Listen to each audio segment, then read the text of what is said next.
मैं मेंस का तैयारी कर लूं क्या? मेंस का तैयारी करूंगा तो मेरा प्री तो निकल ही जाएगा, तो क्या मेंस का पहले करना चाहिए या फिर वो जो गैप मिलता है उस समय करना चाहिए? आपके हिसाब से कैसे प्रीलिम्स की तैयारी देखिए करनी पहले चाहिए? तो ना बहुत बड़ी गलतफहमी है, मतलब काफ़ी सारे लोग सजेस्ट भी करते हैं कि आप मेंस कीजिए और उससे आपको प्री का 60% चीज पहले ही क्लियर हो जाएगा। तो ये गलती मत करिए। अभी आज की डेट में प्री ज़्यादा हार्ड है मेंस से।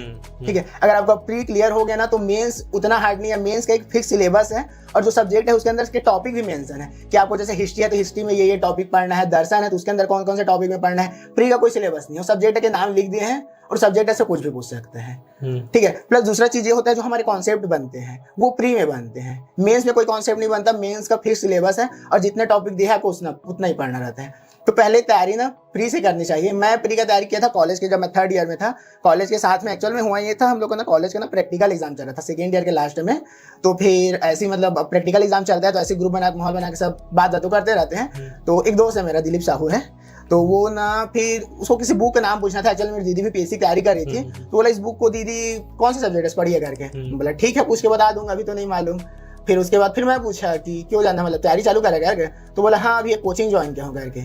तो हम लोग का क्या होता है 2nd ईयर के बाद ना 2 महीने का वेकेशनल ट्रेनिंग रहता है तो उसके लिए गैप मिलता है। मैं बोला 2 महीने कुछ करने का तो है नहीं, तो ज्वाइन करके देखते हैं क्या होता है, मूड हो जाए।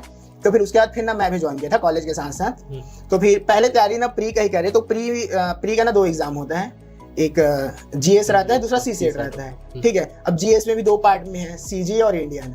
अब मैं सीजीपीएससी तैयारी करने वाले ज्यादातर लोगों को ये गलती करते देखा हूँ कि इंडियन जीएस को ना वो लोग छोड़ देते हैं। ज्यादातर लोग बोल रहे हो तो इंडियन जीएस का सिलेबस बहुत ज्यादा है और लोगों को ना समझने में दिक्कत जाता है। पॉलिटी को लोग नहीं समझ पाते हैं, इकोनॉमी को नहीं समझ पाते हैं।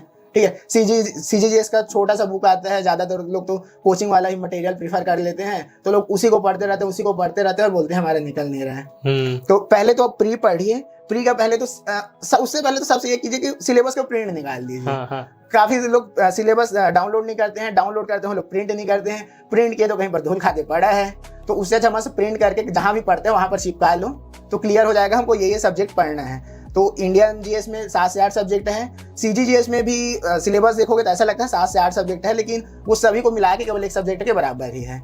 तो चालू मैं सजेस्ट करूंगा सीजीजीएस से कीजिए। सीजीजीएस के लिए ना कोचिंग का मटेरियल आप जहाँ पर क्लास कर रहे हैं वो भी यूज कर सकते हैं, या फिर क्या काफी सारे स्टैंडर्ड बुक भी आने लगे हैं। ग्रंथ अकादमी की है, अमरोही जी की बुक है, एलियन वर्मा की है, तो वो बुक भी प्रीफर कर सकते हैं। मैं अपने टेलीग्राम चैनल में काफी सारे मतलब बुक लिस्ट डाला हुआ हूँ। फिर इंडियन जीएस के लिए वैसे इंडियन जीएस में गलती ये करते हैं स्टूडेंट की, जो स्टैंडर्ड बुक आता है जैसे कि पॉलिटी के लिए लक्ष्मीकांत हो गया, उन सबसे बचने की कोशिश करते हैं क्योंकि साइज मोटा है और उनको ठीक है, उनको लैंग्वेज हो सकता है थोड़ा सा टफ लगता होगा, लेकिन मेरा मानना है अगर वो बुक अगर एक बार आप पढ़े ना तो दोबारा पढ़ने की जरूरत भी नहीं है, केवल एक ही बार पढ़ना है। तो फिर मैंने उसे चालू किया। और दूसरा ये हुआ था मैं कॉलेज के साथ चालू किया था ना, तो मेरे को टाइम काफी लंबा मिला। कॉलेज की बात करोगे आप, जैसे मैं कॉलेज की बात करता तो मेरे को केवल 6 महीने मिलता प्री के लिए, लेकिन कॉलेज के साथ में किया मेरे पास प्री के लिए 2 साल था पूरा।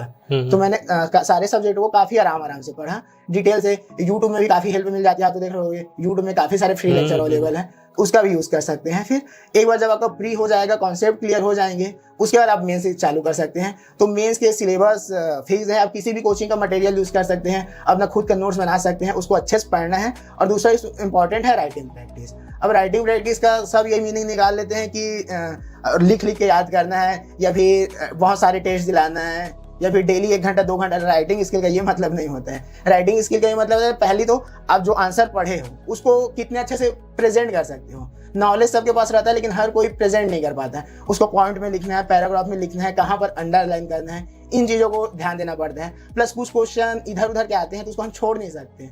तो अगर उसके बारे में आपको ठीक है पूरा नहीं मालूम, लेकिन जितना भी मालूम है तो उसको कैसे प्रेजेंट करना है, ये मेंस में इंपॉर्टेंट रहता है। तो फिर इस तरह से मैंने तैयारी किया था। बहुत सही। मैंने बहुत सारे बीच बीच के पॉइंट्स पकड़े हैं आपके। इतने सारे टॉपर्स से बात करने के बाद ये पता चला कि हर एक टॉपर के पीछे एक मेंटर का हाथ होता है जो उन्हें गाइड करता है in the right direction and success तक पहुंचाता है। मेंटर्स ज्ञान आप लोगों के लिए लेके आया है एक ऐसा ही मेंटरशिप प्रोग्राम जहां पर हमारे एक्सपर्ट्स आपको हेल्प करेंगे with the strategy, master plan and help करेंगे टू ओवरकम योर फेलियर। यहाँ पर आपके लिए डिजाइन किया जाएगा टाइम टेबल जो आपको हेल्प करेगा to clear your CGPSC examination.